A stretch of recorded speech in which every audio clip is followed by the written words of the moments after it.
ने जंग छेड़ी, मगरबी ममालिक ने जंग लड़ी। मगरबी ममालिक ने इस जंग में 71,000 जाने गंवाई। अफगान शहरियों की अफगान फौज के 78,000 से ज्यादा एहलकार भी इस जंग में काम आए। नकल मकानी पर मजबूर होने वाले 3,95,000 शहरी भी अफगान थे।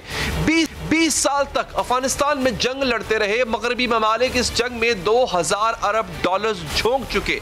मगरबी ममालिक ने इनखला का फैसला भी किया। मगरबी ममालिक ने लेकिन इतनी तबाही और बर्बादी फैलाने के बाद भी इन मगरबी ममालिक का जो रवैया है, इनकी जानिब से जो सामने आने वाले बयानात हैं, वो इनके नाम निहाद रोशन तर्ज फिक्र और नाम निहाद इंसानी हमदर्दी के तमाम दावों को गलत साबित करते हैं। क्योंकि इंसानियत को अपने पांव तले रौंदने वाले ये तमाम ममालिक अब तालिबान पर ही पाबंदी लगाने का इंदिया दे रहे हैं। अफगान सूरत हाल पर गौर के लिए दुनिया की 7 बड़ी मईशतों का जो इजलास बुलाया गया, इसमें अमरीकी सदर ने फैसला किया है कि अफगानिस्तान के इनखला की तारीख में तौसी नहीं ली जाएगी।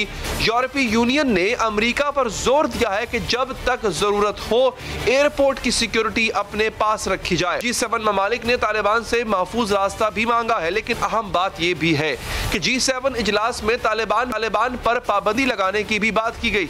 आखिर तालिबान पर पाबंदियां लगाने का जवाब क्या पैदा होता है? उन्होंने तो काबुल के मुहासरे के बाद दारुल हुकूमत का कंट्रोल भी उस वक्त संभाला जब अशरफ गनी की इंतजामिया अपनी जिम्मेदारियां छोड़कर फरार हो गई। हुकूमत पर कब्जा करने के बाद भी उन्होंने इंतकाम लेने की बजाय आम माफी का ऐलान किया।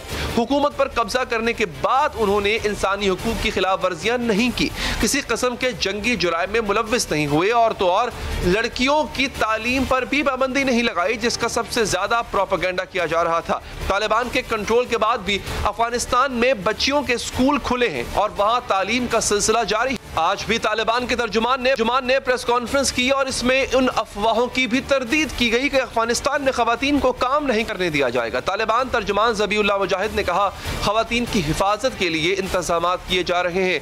वो इंतजाम मुकम्मल होने तक खवातीन काम पर नहीं आ सकती, लेकिन इस दौरान घर बैठी खवातीन को भी तनख्वाहें जारी। इस वक्त अफगानिस्तान के जिस इलाके पर तालिबान का कंट्रोल है वहाँ अमन है, लेकिन काबुल शहर के एक मुख्तसर के हिस्से पर जहाँ अमेरिकी फोर्सेस ने कंट्रोल संभाल रखा है, बस वहीं बदअमनी है।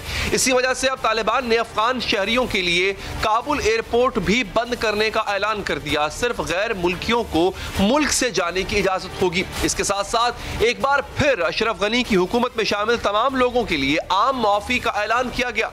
यहाँ तक कि जब से पूछा गया कि जनरल परवेज मुशर्रफ को भी माफ कर देंगे, तो जवाब मिला कि कई लोगों ने बेवफाई की, लेकिन ये अफगानिस्तान से बाहर का मामला है। तालिबान तो इस वक्त वादी पंजशीर में भी अपने खिलाफ सफ़ारा मज़ाहमतकारों से भी लड़ाई को तैयार नहीं है, बल्कि मामलात बातचीत और अफ़ाम व तफ़हीम के जरिए हल करना चाहते।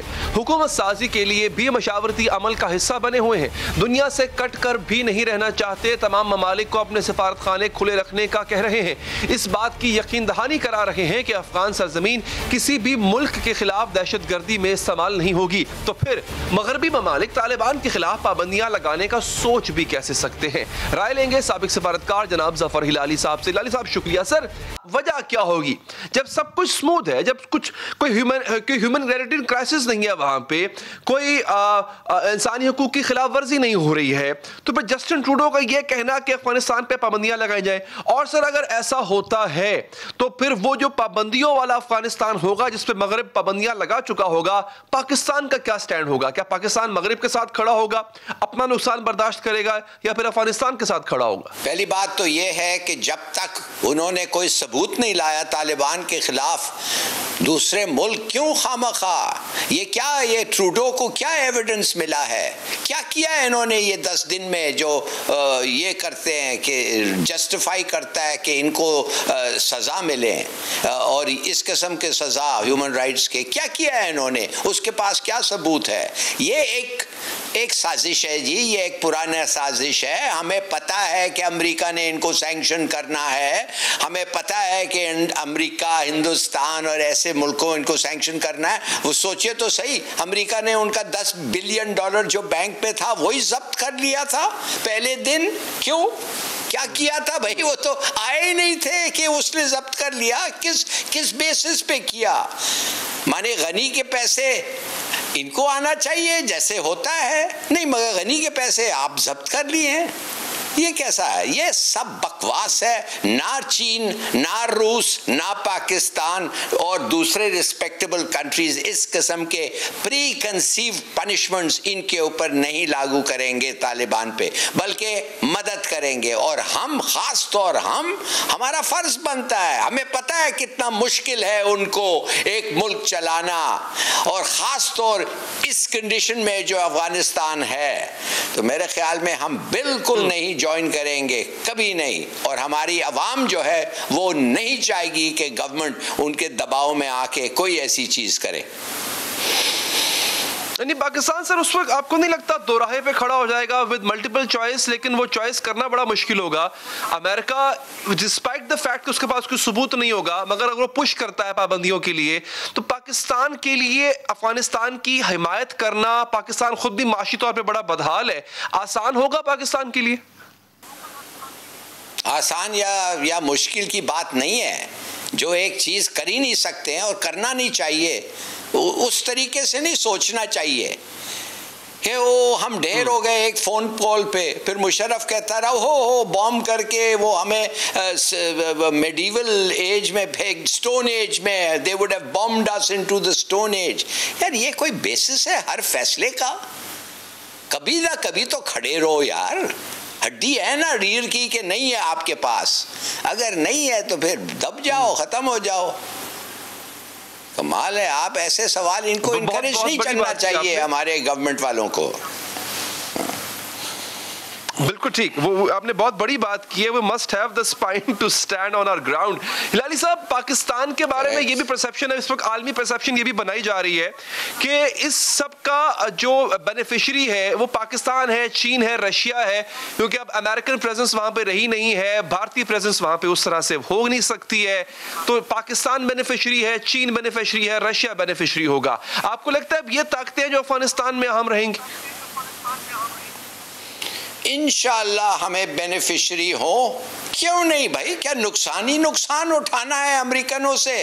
और जब वो गारत होते हैं अफगानिस्तान से तो क्यों नहीं हम कहें कि बेनिफिशियरी? इसलिए कि जब वो गारत होते हैं तो हिंदुस्तान भी उनके साथ गारत होता है, और जब ये दो जाते हैं तो दूसरे मुल्क जो मदद करने के लिए तैयार हैं, जो हमारे दोस्त हैं, जो हमारे ब्लड ब्रदर्स, आयन ब्रदर हैं, अगर वो आके इनको मदद करना चाहिए तो बड़ी अच्छी बात है। क्या हर वक्त अमेरिका जो चाहता है वही होना चाहिए? Of course not. सही। अच्छा सर, अब पाकिस्तान तो चले मदद करेगा, चीन भी करेगा, लेकिन अफगानिस्तान की जो अभी की सूरत हाल है वहां पे inflation it's sky rocketing right now, और महंगाई बढ़ चुकी है, बाकी मुल्क साथ नहीं दे रहे हैं, कुछ ने फंड्स रोक लिया है। जो गनी रिजीम थी वो फॉरेन फंडिंग से चल रही थी, अपना तो कोई काम उनका है नहीं, ना वो कोई इंडस्ट्रियल स्टेट है, ना कोई सर्विस प्रोवाइडिंग स्टेट है। तो सर ये रिजीम चला पाएगी Afghanistan in the longer run? बड़े मुश्किल से, मगर मेरे ख्याल में इंशाल्लाह चलाएगी। इसलिए कि देखिए, जिधर तक खाने का मसला है वो तो मेरे ख्याल में यूनाइटेड नेशंस, अब यूनाइटेड नेशंस का मतलब ये तो नहीं है ना कि सिर्फ अमेरिका और NATO. United Nations is the United Nations of the world, दुनिया के। वो ज़रूर उनके लिए कोई ये देंगे, वो क्या कहते हैं, कंसेशंस होंगे, खाने का, फाइनेंशियल असिस्टेंस उनको मिलेगा। हालांकि IMF ने जल्द से जल्द अनाउंस किया है कि हम इनको एड नहीं देंगे, और उसका मतलब है कि वो दूसरे ऑर्गेनाइजेशंस जो हैं, जो बेसिकली अमेरिकन है, वर्ल्ड बैंक और ADB, शायद वो भी ना दें, मगर दूसरे मुल्क हैं। और हम जो उनके हमसाए हैं, खुराक के बारे में वी हैव टू हेल्प। हम स्टारवेशन नहीं देख सकते, और अगर स्टारवेशन उधर होगा तो हमारे मुल्क आने के लिए, हमारे वो फेंस पे आके वो हिलाएंगे, कहेंगे आने दो, खाना खाना है, हम भूख से मर रहे हैं। क्या अमेरिका चाहता है कि इनको स्टार्व करें? और अगर वो चाहता है कि हम उनके साथ मिल जाएं, बिल्कुल नहीं, सवाल ही नहीं पैदा होता। ऐसा सोचना भी नहीं चाहिए। बिल्कुल ठीक। इनफैक्ट IMF ने डिले किया अपना पैकेज। आई डोंट नो कि शायद उन्होंने सेंस कर लिया था कि तालिबान आने वाले हैं, गनी गवर्नमेंट को उसने पैकेज नहीं दिया, डिले करता रहा। अच्छा सर, इसके अलावा इनकी जो तैनातियां हैं, अभी इन्होंने गवर्नर अपने जो इनका कौमी बैंक है उसका गवर्नर इन्होंने तैनात किया, फिर आज इन्होंने अपना वजीर तालीम तैनात किया। ये सब वो लोग हैं जिनका ताल्लुक मजहब से है, ये थियोक्रेसी से ताल्लुक है इनका। आपको नहीं लगता यहाँ पे जब डील करना होगा आलमी इदारों से तो they should have placed technocrats ऐसी जगहों पे जो कि इन इदारों का निजाम संभाल सकते? भाई ये जो लोग उन्होंने अपॉइंट किया है ये उनका सिलेक्शन है। अफगानिस्तान उनका मुल्क है। हम क्या इदारों को उन लोगों रखें जो अमेरिकनों के साथ अच्छी सी बात कर सके? ये शायद एक ज़माने में पाकिस्तान का ये ख्याल होता था। ये एक ज़माने में पाकिस्तान जैसे जो अपने प्राइम मिनिस्टर्स को भी रखते थे वो उस किस्म की सोच के साथ रखते हैं। ये नहीं करते, बड़ी अच्छी बात है। ये वो करते हैं जो समझते हैं मुल्क के लिए अच्छा है, और एक इस्लामिक मुमलिकत वो सेटअप कर रहे हैं। वो चाहते हैं कि करिकुला जो हो वो इस्लाम के तरफ उसकी ओरिएंटेशन हो। हाँ, प्रेजुडिस नहीं होना चाहिए, इसलिए इस्लाम में औरतों के खिलाफ कोई ऐसा ये नहीं है, लॉ नहीं है। तो इन दी सर्कमस्टेंसेस मेरे ख्याल में उनका जो सिलेक्शन है मानना चाहिए, and it has nothing to do with any other country. Hikmat यार ने सर उन्होंने बड़ा क्लियरली भारत को बताया है कि आप हमारे कामों में दखल मत दो। सर आप इस वक्त किस तरह देख रहे हैं कि भारत बिल्कुल गेम से आउट नजर आ रहा है आपको? फिलहाल तो गेम से आउट है। बड़ी कोशिश करेगा, इन लोगों को भी अप्रोच करेगा। अपने जो लोग हैं उनके एजेंट्स जो हैं, जो गनी गवर्नमेंट के लोग हैं जो छुप के काम करेंगे, वो सब एजेंट्स जो हैं उनके, जिनको उन्होंने पैसे दे के हमारे खिलाफ किया था, दरी स्पीकिंग पठान जो होते हैं, पश्तून जो होते हैं काबुल के, उनको ये पेट्रनाइज करेंगे और उनसे काम निकालेंगे। मगर इंशाल्लाह ये लोग जो हैं तालिबान जो हैं ये समझ गए, पहचानेंगे उस किस्म के लोगों को और उनको आगे नहीं आने देंगे। हिलाली साहब बहुत बहुत शुक्रिया आपके कीमती वक्त। यहाँ पर एक वक्फा लेंगे, वक्फे के बाद आपको बताएंगे क्या वाकई मुस्लिम लीग नून का शिराजा बिखरने को है? लोग इस्तीफे दे रहे हैं, खुफिया मुलाकातें कर रहे हैं दूसरी पार्टी के लीडरान से, कैसे और क्यों, ये आपको बताएंगे इस वक्फे के बाद।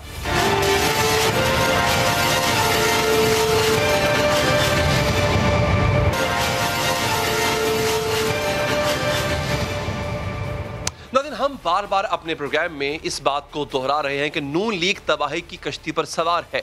बात एंटी एस्टैब्लिशमेंट या प्रो एस्टैब्लिशमेंट बयानिए से आगे बढ़ चुकी है। बलूचिस्तान में नून लीग का बिस्तर तकरीबन गोल हो चुका। पंजाब में लीगी MNAs और MPAs उड़ान भरने की तैयारी में हैं, तो सिंध में भी नून लीग का तंजीमी ढांचा बिखरता नजर आ रहा है, जहां पार्टी के सूबाई सेक्रेटरी जनरल मिफ्ता इस्माइल ओहदे से इस्तीफा दे चुके हैं। और इस इस्तीफे की वजह यह बताई जा रही है कि मुस्लिम लीग हाउस में हंगामा आराई करने वालों के खिलाफ कार्रवाई नहीं की गई थी, इसीलिए उन्होंने नाराज होकर अपना ओहदा छोड़ दिया।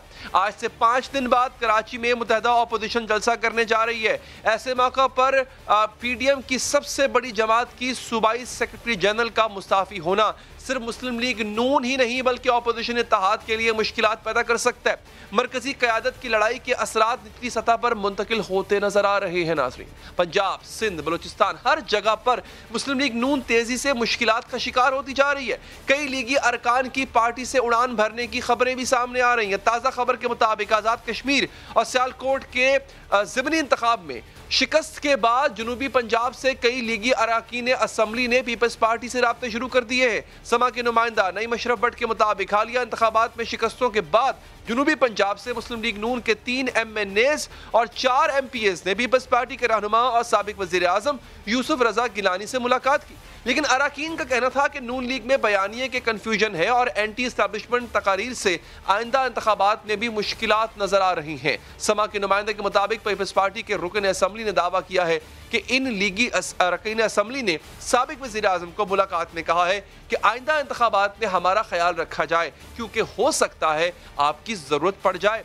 इसी खबर की तस्दीक करते हुए आज पीपल्स पार्टी के चेयरमैन बिलावल भुट्टो ने भी इंदिया दिया कि अगर लीगी अरकान पीपल्स पार्टी में शमूलियत के लिए आएंगे तो खुशामदीद कहेंगे। नून लीग के कुछ एमपीएस एमएनए हैं जो एस्टेब्लिशमेंट खिलाफ जाने की वजह से परेशान हैं और आइंदा इलेक्शन में आपकी जमात की हिमायत चाहते हैं। हम ये कोशिश बिल्कुल नहीं कर रहे हैं कि हम उनके लोग चोरी करें या उनके तरफ जाए और गलत तरीके से किसी को हमारे साथ रखें। हाँ, हम एक सियासी जमात है, हमारे दरवाजे खुले हैं किसी के लिए जो हमारे साथ काम करना चाहेंगे। सिर्फ पंजाब और सिंध ही नहीं बल्कि बलूचिस्तान में भी मुस्लिम लीग नून का सफाया होता जा रहा है। चंद दिन पहले बलूचिस्तान के 2 बड़े साबिक लीगी रहनुमाओं ने नून लीग को छोड़कर पीपल्स पार्टी का झंडा थाम लिया था। हमें पंजाब से कुछ नहीं चाहिए, हमें इज्जत चाहिए। जनरल साहब बैठे हुए तो नवाज शरीफ ने कहा नहीं नवाब साहब, हम इंशाल्लाह आपको इज्जत देंगे, हम इंशाल्लाह वो करेंगे। आपने देखा कि मेरे बच्चों के कातिलों के कहने पर उन्होंने हमें जो है बेइज्जत किया नवाज शरीफ ने। नवाज शरीफ को के शिरस्त में ही वफा नहीं है। पंजाब, सिंध और बलूचिस्तान ही नहीं बल्कि मुस्लिम लीग नून की मरकजी क़यादत भी इख्तलाफात का शिकार हो चुकी है। पॉलिसी मज़ाहमत की होगी या फिर मफाहमत की, पार्टी के अंदर वाज़े तकसीम नजर आ रही है। अगर नून लीग के सीनियर लीडरशिप के ख्यालात और बयानात आपस में नहीं मिलते तो दूसरे दर्जे की लीडरशिप का क्या हाल होगा। ये सूरत हाल मुस्लिम लीग नून के लिए तबाहकुन होती नजर आ रही है। नाज़रीन, इसी पर हम बात करेंगे मुस्लिम लीग नून के रहनुमा जनाब तलाल चौधरी साहब से। शुक्रिया। तो ये बताइएगा कि आपकी अपनी जमात के अंदर इख्तलाफात जो पहले सीनियर लीडरशिप में थे, मतलब मियाँ साहब, छोटे मियाँ साहब कोई और बात करते थे, बड़े मियाँ साहब कोई और, उनकी नफ़ी करती थी मरियम साहिबा जो बात करती थी उनकी नफ़ी जो है वो शहबाज शरीफ साहब किया करते थे। ऐसा लग रहा है कि वो इख्तलाफ जो है वो अब नीचे आता आता निचली सतह पर आ चुका है। आपकी पार्टी के लोग नाराज होते हैं और नाराज़ी जो है वो इतनी हद बढ़ जाती है कि सूबाई नशिस्त से इस्तीफ़ा दे देते हैं। सूबाई सेक्रेटरी जनरल मिफ्ता इस्माइल साहब इस्तीफ़ा दे देते हैं। इसके बाद हम देख रहे हैं कि आपकी पार्टी के अपने लोग कोई किसी से मुलाकातें कर रहा है, कोई किसी से मुलाकातें कर रहा है। बलूचिस्तान में आपकी कोई इस वक्त जो है वो प्रेजेंस नहीं है। सिंध में पहले भी नहीं थी, KPK में पहले भी नहीं थी। रहा साहब पंजाब था। पंजाब के आपके अराकीन असम्बली भी अगर दूसरों से मुलाकातें करेंगे तलाल चौधरी साहब, तो फिर तो पार्टी को खतरा है। पीडीएम का रिवाइवल किस तरह होगा? वो पीडीएम जो पहले भी कोई खास काम नहीं कर पाई, जो पहले भी कोई खास झंडे नहीं गाड़ पाई, अब अगर वो रिवाइव करने जा रही है, लेकिन जहां से उसका रिवाइवल होना है यानी सिंध से, वहां के सूबाई जनरल सेक्रेटरी ही इस्तीफा दे चुके हैं। तो सर ये आप करेंगे क्या? इमरान खान की गवर्नमेंट को तो फिलहाल किसी किस्म की कोई खतरा नहीं है, उस खतरे से निपटेंगे कैसे आप? ये इस्तीफ़ा जो है वो किसी नाराज़गी या किसी उसमें नहीं दिया गया, बल्कि एक तहकीकात हो रही है जिसमें उन्होंने अपने आप को कि वो असरअंदाज ना हो तहकीकात पर, और जनरल सेक्रेटरी के ओहदा जो कि सिंध का है वो उससे थोड़ी देर के लिए अलहदा ज़रूर हुए हैं। ना ये कोई नाराज़गी है, ना नाराज़ किया गया है, ना मिफ्ता इस्माइल कहीं जा रहे हैं, ना वो जाएंगे। वो मुस्लिम लीग नून के दिल का हिस्सा हैं और वो ऐसे ही रहेंगे। और ये देखिए, कहते हैं नून की सियासत खत्म हो गई, लेकिन कोई छोटे से छोटा हमारा ओहदेदार भी कोई अपने इंटरनल मामलात की वजह से इधर से उधर कोई बात करे तो इतना बड़ा पाकिस्तान में खबर बन जाती है। यहाँ से पता चलता है कि नून लीग कितनी इंपॉर्टेंट है और कितनी लोगों की नजरों में है। इंशाल्लाह ताला ये मुतहद है और मुतहद यानी आप ये चाह रहे हैं कि आपके जो लोग हैं वो इधर उधर बातें कर रहे हैं, और ये खबर ये भी है कि आपके कोई ये 3 MNAs हैं और 4 MPAs हैं। सर, इन्होंने यूसुफ रजा गिलानी साहब से मुलाकात की और मुलाकात में कहते रहे कि अगले इलेक्शन में हमारा ख्याल रखना। तो सर यहाँ तो मतलब सूरत हाल तो ये है कि आपकी क़यादत पे एतबार नहीं है उनको, वो पीपल्स पार्टी की क़यादत की जाके मिन्नतें कर रहे हैं आपके लोग। गिलानी साहब पीर हैं, लोग पीरों को पीरों को नजराना देते हैं, वोट नहीं देते। अच्छा। और ये भी मैं आपको बता दूं कि गिलानी साहब की जो जीत थी उसमें जो एक्स्ट्रा वोट पड़े थे वो पीपल्स पार्टी के टिकट के वादे पर नहीं पड़े थे, वो नून लीग के कहने पर पड़े थे। और वो जिन लोगों ने वोट दिया था उन्होंने नून लीग से कहा था कि हमारे सियासी मुस्तकबिल का ख्याल करें, हम गिलानी साहब को वोट दे रहे। सो गिलानी साहब तो अपनी जात के लिए वोट नहीं ले सके किसी से, और वो भी नून लीग को लेकर देने नहीं। तो फिर ये बताए ना, ऐसे पीर के पीछे लोग जाएंगे क्यों जो अपनी जात के लिए वोट नहीं ले सका? लोग उसके अपना वोट मांगने के लिए, अपनी कॉन्स्टिट्यूएंसी के लिए उस पीर के पास जाएंगे क्यों? आप पूछे ना इनसे कि भाई आप अपना लंदन वाला पीर छोड़ के मुल्तान वाले पीर के पास क्यों जा रहे हो? देखिए, मैं गुजारिश कर दूं, वो पुराने पीर हैं, एक शाइस्ता, एक वो धीमे से इंसान है, मेल मुलाकात में कोई फर्क नहीं पड़ता। अच्छा। देखिए, अगर किसी पंजाब में तो कम से कम कोई टिकट लेकर पीपल्स पार्टी का यानी अपने आप से वो खुदकश जैकेट ही बांधेगा, यानी फिर इसका मतलब है उसकी सियासत ही खत्म होनी है। या तो नंबर 4, 5, 7 पे भी पीपल्स पार्टी नहीं आ रही। और मेरा ख्याल है कि कम से कम मेरे आपकी और मेरी उम्र में पीपल्स पार्टी कम से कम पंजाब में रिवाइव होती नजर भी नहीं आई। अच्छा, चले नाराजियां साहब, दूसरा सबसे बड़ी बात वो है बयानिए का कंफ्यूजन। मरियम साहबा कोई और बात करती हैं, शहबाज शरीफ साहब कोई और बात करते हैं, मियां साहब कोई और बात करते हैं। जो बात शहबाज शरीफ साहब करते हैं वो कहते हैं जी हमें चार्टर ऑफ डेमोक्रेसी करना चाहिए, मरियम साहबा कहती है हमें बिल्कुल नहीं करना चाहिए, और बेशुमार मिसालें मेरे पास मौजूद है। आपका बयानिया एक नजर नहीं आता और इस वजह से आपके कारकुन में भी कंफ्यूजन पाया जाता है।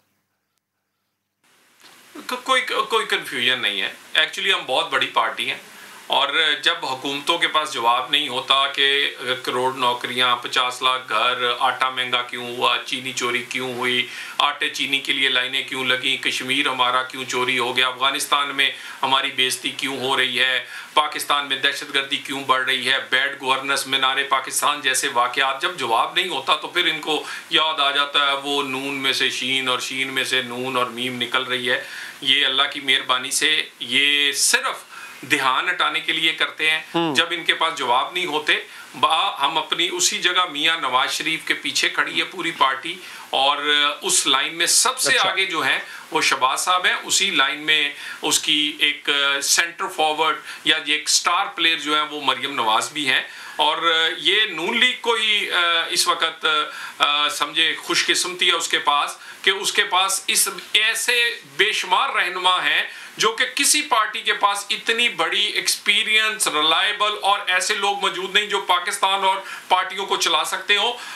तो मेरा ख्याल है ये तो हमारे लिए एक पॉजिटिव चीज़ें हैं कि शहबाज साहब एक्सपीरियंस रखते हैं, मरियम नवाज पॉपुलर हैं। तो ये सारी चीज़ें तो जब मिलकर हम चलेंगे और चल रहे हैं तो इंशाल्लाह ताला ये नजर भी नहीं आएंगे जो बातें कर रहे हैं, मीम निकल रही है, शीन निकल रही है, ये इसी तरह ही निकालते ही रहेंगे और उतनी देर हम इलेक्शन निकाल जाएंगे। अच्छा तो साहब, ये जो आपने टीम फॉर्मेशन बताई है कि जनाब वो मियां साहब जो हैं वो बिल्कुल ऑफेंसिव पे खेल रहे हैं, मरियम साहबा सेंटर फॉरवर्ड है, ये टीम तो बड़ी अच्छी होगी आपकी, लेकिन ये टीम कभी एक साथ ग्राउंड में नजर नहीं आई। ये मैच क्या जीतेंगे जब ग्राउंड में इकट्ठे आने ही नहीं है। अब आप ये देख लें कि जो आपका सिंध में जलसा होने जा रहा है, पीडीएम की रिवाइवल का जलसा इसको सो कॉल्ड कह लें, उस जलसे में शहबाज शरीफ साहब होंगे, मरियम साहबा नहीं होंगी, या अगर किसी जलसे में मरियम साहब होती है तो शहबाज शरीफ साहब नहीं होते। तो आप ये इकट्ठे नजर क्यों नहीं आते? देखिए एक तो सबसे बड़ी अहम बात मैंने आपको बताया कि हमारे पास ही वो सबसे अच्छे और नामवर प्लेयर्स हैं, पॉपुलर भी हैं, परफॉर्मर भी हैं और उनके ट्रैक रिकॉर्ड भी बहुत ज़बरदस्त हैं। तो सो बात ये है कि कब किसको कहाँ खिलाना है और किसको कहाँ जाना है, इसका फैसला पार्टी करती है। कभी आपने देखा है कश्मीर है तो सेंटर फॉरवर्ड और लीड करती हुई मरियम नवाज नजर आती हैं, कभी अगर पार्लियामेंट का इजलास है तो शहबाज साहब लीड करते नजर आते हैं। तो ये पार्टी के फैसले हैं सर, वो बिल्कुल आपकी पार्टी का इंटरनल मामला है कि किस प्लेयर को कहां खिलाना है सर, लेकिन कम से कम वो जिसे कहते हैं ना मैच शुरू होने से पहले सारे प्लेयर एक दफा इकट्ठे नजर आते हैं ग्राउंड में, तो कम से कम लोगों को दिखाने के लिए कि हम इकट्ठे हैं, उनके मुंह बंद करने के लिए एक दफा इकट्ठे तो हो जाए। नहीं, वो फिक्र ना वो सबको पता है और इकट्ठे मियां नवाज शरीफ के पीछे सारे लोग खड़े हैं और सारे इकट्ठे खड़े हैं। ये जिनकी ख्वाहिश है ना, जिनकी आखिरी ज़हन में ख्वाहिश है कि एक दिन आएगा जब आवाम को, क्योंकि आटा चीनी की महंगाई, चोरी से तंग है, बेड गवर्नेंस और इकोनॉमी, गरीब की रोटी छिन गई, तो उसके बाद इनका दिल ये है कि एक दिन आएगा नून में फूट पड़ जाएगी। तो नून में फूट नहीं पड़ेगी कि इंशाल्लाह ताला इसी तरह मुतहद नजर आएगी और ये इनका ख्वाब जो ख्वाब देखते हैं ये शेख चिल्ली, ये इनका ख्वाब पूरा नहीं होगा। ठीक है चौधरी साहब, बहुत बहुत शुक्रिया आपके कीमती वक्त का। आगे बढ़ेंगे नाजरीन। दुनिया 2030 तक एड्स से मुकम्मल खात्मे के मंसूबे बना रही है, मगर पाकिस्तान में एड्स के हवाले से खौफनाक अदाद शुमार सामने आने लगे हैं। सिंध में एड्स बुरी तरह फैल रहा है। मर्द व ख़वातीन, छोटे बच्चों के अलावा ख्वाजा सरा एड्स से मुतासर हो रहे हैं। लाड़काना के बाद अब कराची में भी HIV एड्स फैलने के चौंका देने वाले हक़ाइक़ सामने आ रहे हैं। डिप्टी डायरेक्टर जनरल मुतादी अमराज सिंध डॉक्टर इरशाद काज़मी ने अपने वीडियो बयान में इंकशाफ किया है कि कराची में HIV के 6,768 केसेस रिपोर्ट हुए। कराची के ज़िला वस्ती में सबसे ज़्यादा मरीज सामने आए हैं। ज़िला वस्ती में HIV के 2000 केसेस मौजूद हैं। 725 ज़िला जनूबी में 1000 और ज़िला गरबी में 998 केसेस हैं। कुरंगी में 907, मलीर में 668, जबकि ज़िला शर्की में HIV एड्स के 436 रजिस्टर्ड मरीज मौजूद हैं। सिंध में 78,000 HIV मरीज मौजूद हैं। इनमें से सिर्फ 13,874 मरीज रजिस्टर्ड हैं। मुतासर होने वालों में 9,166 मर्द, 2,403 खवातीन, 1126 लड़के, 730 लड़कियां और 421 ख्वाजा सरा शामिल। लाड़काना में HIV के रजिस्टर्ड केसेस की तादाद 2,430, जबकि हैदराबाद में 1,089 तक पहुंच चुकी है। 2 साल कबल अंदरूनी सिंध में रत्तोडेरों में 1500 से जायद केसेस सामने आए थे। इन एड्स फैलने की सबसे बड़ी वजह है बेएहतियाती। आम आदमी तो दरकिनार अंदरूनी सिंध डॉक्टर्स तक बेएहतियाती के बायस हजारों लोगों की जिंदगियों से खेलते नजर आते।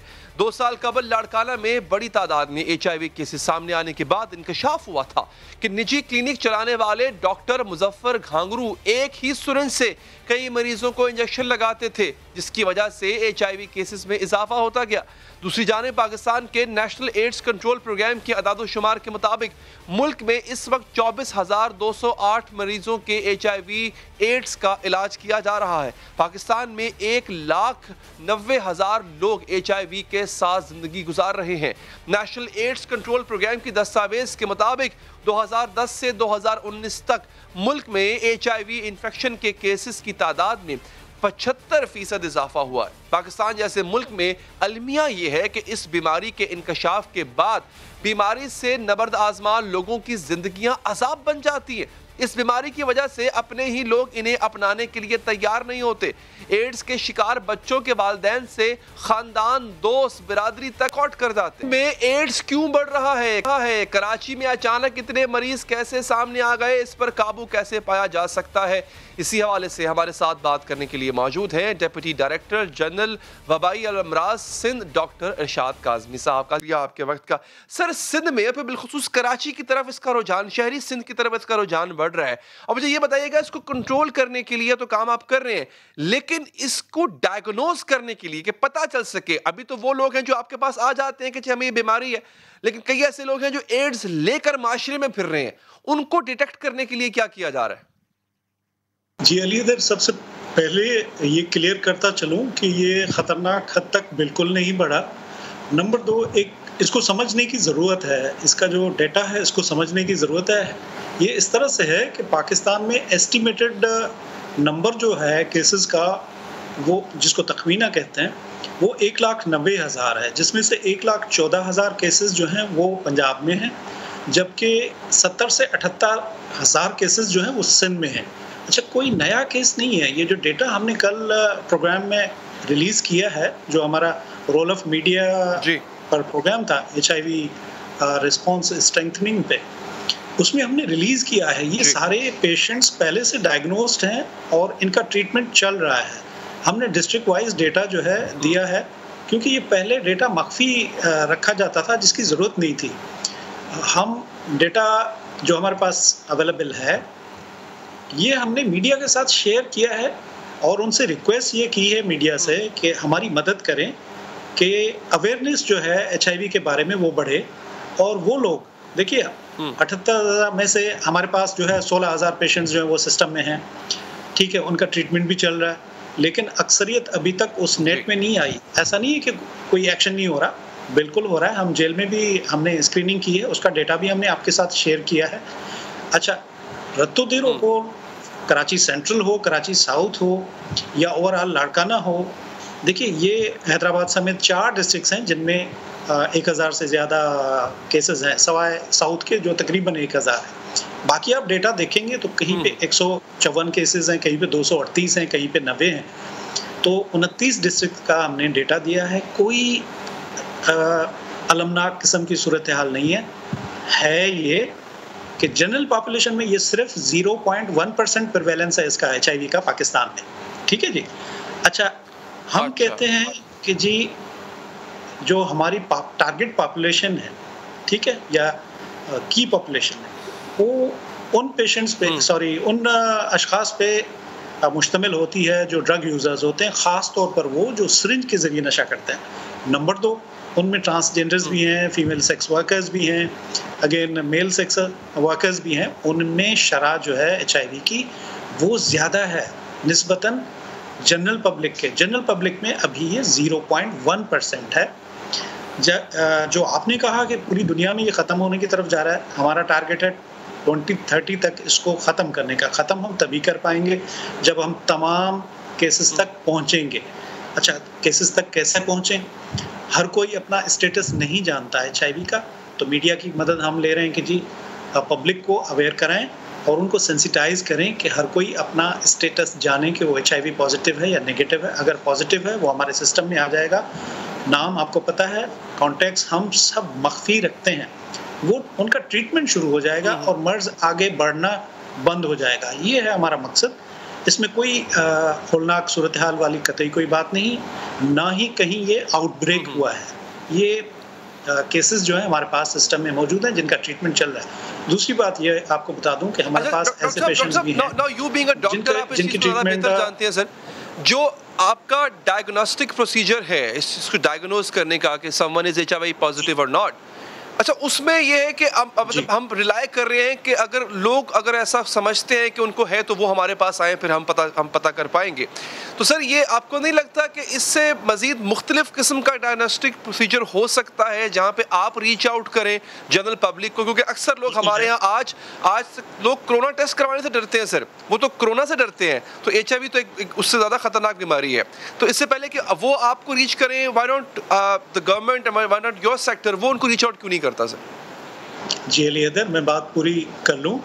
हम रीच आउट करते हैं। हमने लाड़काना में रतोदेरो में जब ये आउटब्रेक हुआ उसके बाद हमने 50,000 स्क्रीनिंग की है, ठीक है। हम हैदराबाद में भी जहाँ पे हमें पता है कि हॉट स्पॉट है, वो भी 2019-2018 में उस एरिया में ज़्यादा केसेस सामने आए हैं, वहाँ पे भी हम स्क्रीनिंग करने जा रहे हैं, बड़े पैमाने पे करने जा रहे हैं।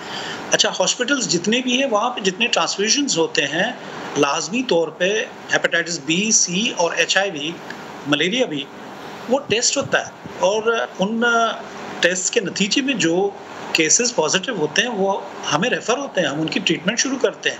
तो ऐसा नहीं है कि हम बैठे हुए हैं, हम रीच आउट नहीं कर रहे, हम कर रहे हैं। और हमारा सिस्टम भी बाय डिफ़ॉल्ट ट्रांसफ्यूजन्स हों, सर्जरीज हों, या जो सिस्टम में हमारे पास आती है, फॉर एग्जांपल प्रेग्नेंट ख़वातीन हैं, उनका हम टेस्ट करते हैं, ठीक है। तो सिस्टम भी काम कर रहा है, हमारी फैसिलिटीज़ भी काम कर रही हैं, 16 हमारे सेंटर्स हैं वो भी काम कर रहे हैं, वहाँ पे भी टेस्ट हो रहे हैं, और जो पॉजिटिव होता है वो हमारे सिस्टम में शामिल हो जाता है। जेल हम गए, अब तमाम जेल्स में जाएंगे, पूरे सिंध भर के जेल्स में हम जाएंगे, स्क्रीनिंग करेंगे। तो हम रीच आउट कर रहे हैं, हमने मल्टी प्रोंग स्ट्रेटजी इसकी बनाई हुई है। मीडिया की मदद की ज़रूरत हमें है। देखिए, इसकी कोई वैक्सीन नहीं है HIV की, कोरोना की वैक्सीन है, इसकी वैक्सीन एक ही है अली हैदर, वो है अवेयरनेस, एजुकेशन। HIV के बारे में अवेयरनेस, वो इसकी वैक्सीन है। जो इसके बारे में जान गया कि इसको इससे किस तरह से बचना है तो वो बच जाएगा, वो वैक्सीनेटेड हो जाएगा, ये समझ लें।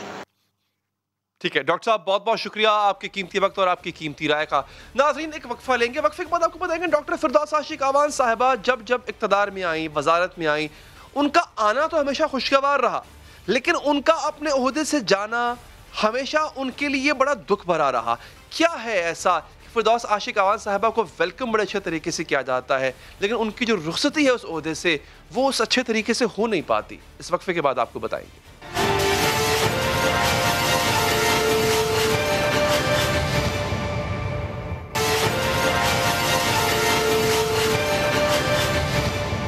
नाज़रीन, एक है डॉक्टर फिरदौस आशिक आवान साहिबा, सियासी हलीफों के लिए खुश गुफ्तार, सियासी हरीफों के लिए तलवार। बंदा अपनी पार्टी का हो तो मुस्कुराती है, मुखालफों का हो तो मुक्के दिखाती है और डराती भी है। हल्का यारा में रेशम की तरह नरम है, सियासी मुखालिफिन के साथ लड़ाई का मौका आ जाए तो फौलाद है। फिरदौस आशिक अवान साहिबा ऐसी सियासतदान हैं जो हुकूमत बनाने वाली अक्सर जमातों का हिस्सा भी बनती हैं और अहम ओहदों पर बराजमान भी होती हैं, लेकिन हर बार अहम सियासी ओहदा हासिल करने के बाद डॉक्टर फिरदौस आशिक अवान साहिबा के साथ कुछ अच्छा नहीं होता। कभी इन्हें रोते हुए खुद अपने इस्तीफे का ऐलान करना पड़ता है, कभी इन्हें ओहदे से हटाने के बाद ऐलान किया जाता है, और कभी ओहदे से हटाने के बाद इस आओ भगत से भी महरूम कर दिया जाता है जो बतौर सियासतदान उनका इस्तेहकाक भी है। इनके पास जो आखिरी ओहदा था वो था वज़ीर आला पंजाब की मुआविन खुसूसी बराए इत्तलात। ये ओहदा इनसे क्या रूठा नाजरीन, लगता है अच्छे दिन ही रूठ गए। और वो स्पीकर पंजाब असम्बली परवेज़ इलाही साहब जो एक दूसरे से रूठे रूठे नजर आते हैं, एक दूसरे का नाम लेने और नाम सुनने के भी रवादार नहीं है, आज भी उन्होंने परवेज़ इलाही का नाम लिए बगैर इनसे कुछ शिकवे शिकायतें की हैं और कुछ गिले किए हैं। वो एक शेर की सूरत जो है वो भी आपके सामने उन्होंने रख दिया। क्या कहा डॉक्टर साहिबा ने, वो सुनने आप। इलाही साहब ने प्रेस कॉन्फ्रेंस की, आपका नाम आती है, उन्होंने कहा छठो यार कितना ना ले लिया। मतलब ऐसी कौन सी रिफ्ट है कि आपको इस कदर इतनी बड़ी पोस्ट के बावजूद इस कदर आपकी जो है ना वो इंसल्ट की गई। बड़े लोग जो हैं अगर कोई छोटी हरकत कर जाएं तो वो अपने आप को नीचा कर रहे होते हैं। मैं सिर्फ ये कहूँगी कि आप खुद ही ज़रा अपनी अदाओं पे गौर करें। मैंने कुछ कहा तो शिकायत हो। इशारों में डॉक्टर साहब ने बात नाज़रीन बड़ी कमाल की कर दी, बल्कि बहुत गहरी बात कर दी, और जहां पहुंचानी थी वो बात पहुंचा भी दी।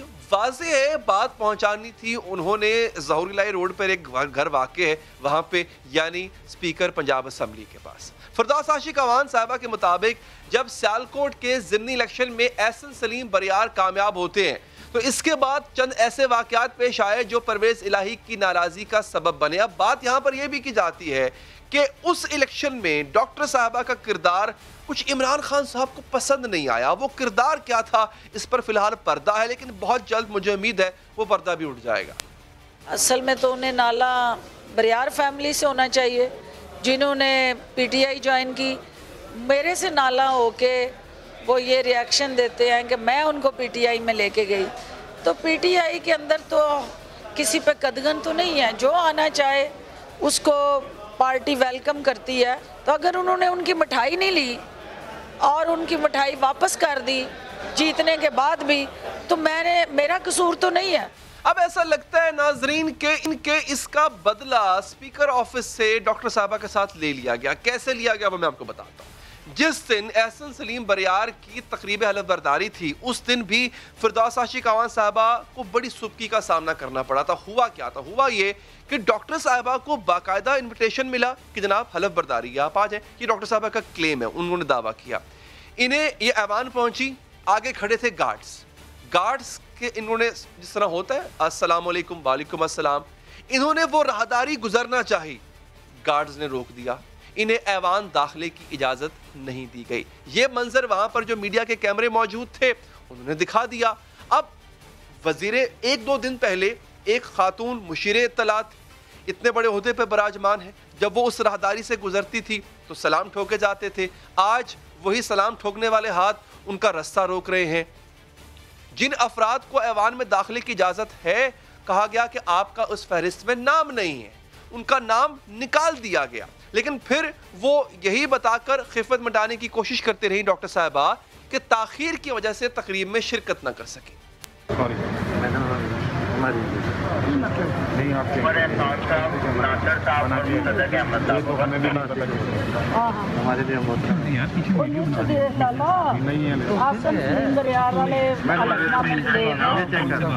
मैं लेट पहुंची हूँ तो तकरीब और कोरम ख़त्म हो गया।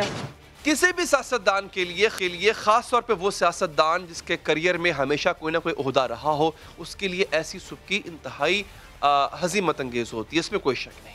फिरदौस आशिक अवान ने कहा कि एहसन सलीम बरियार इनके कहने पर क़ौफ़ लीग छोड़कर तहरीक इंसाफ में शामिल हुए और कामयाब भी हुए, तो इसी वजह से परवेज़ इलाही साहब नाराज़ हैं। और जैसे कि मैंने आपको बताया कि असम्बली के अंदर उनका जो दाखिला बंद हुआ है वो शायद परवेज़ इलाही साहब की नाराज़गी का एक तरह से इजहार था। जब परवेज़ इलाही साहब से इस हवाले से पूछा गया कि फिरदौस आशिक अवान साहिबा असम्बली पहुंची इसके पहले कि उनकी इज्जत और तकरीम की जाती जैसे कि पहले की जाती थी, वो चले आज इस ओहदे पे फायज नहीं है जो पहले था, लेकिन सियासतदान है, आपकी कॉलीग है, आपके साथ एक अच्छा वक्त गुजरा हुआ है, तो उसी नाते उनको अंदर आने दिया जाता। तो जनाब फिरदौस आशिक अवान को असम्बली में दाखिले से क्यों रोका गया? तो उन्होंने जो जवाब दिया वो उससे भी ज्यादा तसीकामेज़ था। यार खुदा नहीं, मेरी बात आज सियासी बात नहीं कर, मैंने बोलना ही नहीं है।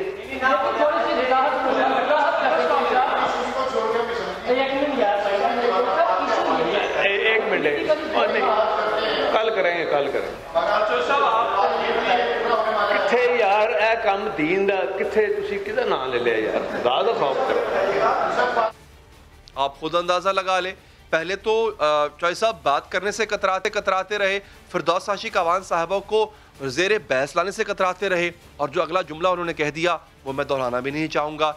यानी एक पहले उनकी तस्दीक की गई और बाद में इस तरह से अल्फाज में जो तस्दीक की गई, इससे साबित होता है कि पता चलता है कि डॉक्टर साहबा का जो दावा था कि इस वजह से खिफ़त मिटाई जा रही है, इस वजह से नाराज़ी है मुझ पर, इस वजह से चौधरी साहब नाराज़ हैं, वो कहीं ना कहीं दावा सही नज़र आता है।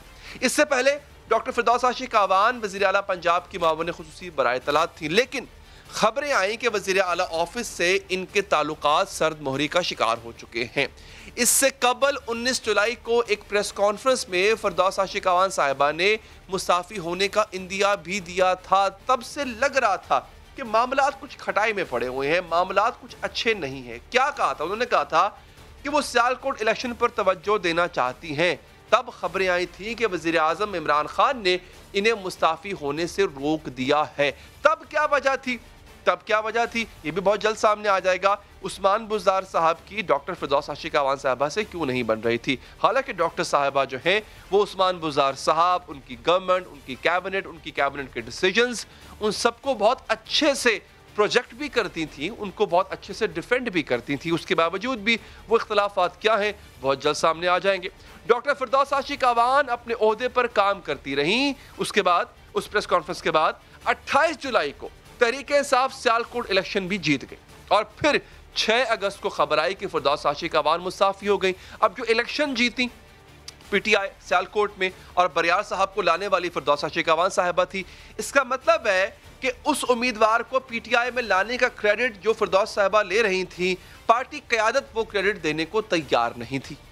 मैं ज़्यादा अच्छे तरीके से कर सकती हूँ, खुल के खेलना चाहती हूँ, फ्रंट पे आके खेलना चाहती हूँ और उस इलेक्शन की मुहिम को लीड करना चाहती हूँ। तो मेरी इस ख्वाहिश को मेरी लीडरशिप क्या शक्ल देती है, उस पर ठप्पा लगाती है या क्या अहकामात देती है, जब तक वो हतमी अहकामात मुझे नहीं मिल जाते मैं ये जिम्मेदारियाँ अदा कर रही हूँ। अब नाज़रीन आपको लेकर चलते हैं थोड़े मजीद आगे, मतलब आपको माजी में लेकर चलते हैं। इससे पहले फिरदौस आशिक अवान वफाकी वज़ीर इत्तलात थी, लेकिन इन्हें निकाल कर शिबली फराज को वज़ीर इत्तलात बनाया गया। उस वक्त उनकी अपनी पार्टी के लोगों ने उनके खिलाफ बातें की थी। वफाकी वज़ीर शीरी मज़ारी ने ट्वीट की, शिबली फराज को वज़ीर इत्तलात बनने पर मुबारकबाद हो, जो तहरीक इंसाफ के पुराने मेंबर हैं, जो पुरवकार भी हैं और संजीदा भी, जो तहरीक इंसाफ का चेहरा है। इस ट्वीट से लगा कि शीरी मज़ारी फिरदौस आशिक अवान को संजीदा, पुरवकार और तहरीक इंसाफ का चेहरा नहीं समझती। फवाद चौधरी ने एक इंटरव्यू में कहा था कि तहरीक इंसाफ की तर्जुमानी वो लोग कर रहे थे जिनका तहरीक इंसाफ से ताल्लुक ही नहीं था। एक और मौका पर यह तक कहा कि फिरदौस आशिक अवान ने तो लॉबिंग करके वजारत ली थी। तलाश से हटाए जाने पर हुकूमती ज़राए से फिरदौस आशिक अवान पर करप्शन के इल्ज़ामात भी लगाए गए, लेकिन बाद में कोई पेशरफ्त हुई, ना ही कोई तहकीकात शुरू की गई। पीपल्स पार्टी दौर में भी इत्तलात की वजारत फिरदौस आशिक अवान साहिबा के पास रही और उस वक्त भी हालात इनके लिए साजगार न रहे। एक वक्त ऐसा भी आया कि उन्होंने रोते रोते इस्तीफ़ा दिया और ये कार्रवाई कौमी टेलीविज़न पर नशर भी कराई गई। फिर बाद में इस्तीफ़ा देने का फैसला वापस भी ले लिया। इस्तीफ़ा देने और वापस लेने के इस वाक़े के तकरीबन 4 माह बाद फिरदौस आशिक अवान को फिर वजारत इत्तलात से हटाकर एक मुख्तलिफ वजारत दे दी गई। शिकावान ने अपने सियासी सफर का आगाज आमिर परवेज मुशर्रफ की बनाई गई जमात कौफ लीग से किया। वहां से पीपल्स पार्टी में गई, इन दिनों तहरीक इंसाफ में है, लेकिन जब जब वो कोई ओहदा हासिल करने में कामयाब हुई उनके साथ कुछ ना कुछ अच्छा नहीं हुआ। हमेशा फिरदौसा शिकावान साहबा के मुताबिक कहीं ना कहीं साजिशी अनासर ने उनके खिलाफ साजिशें भी की। इसके साथ ही प्रोग्राम यहाँ पर ख़त्म हो जाता है। मुझे दीजिए इजाज़त। अल्लाह ने के बाद।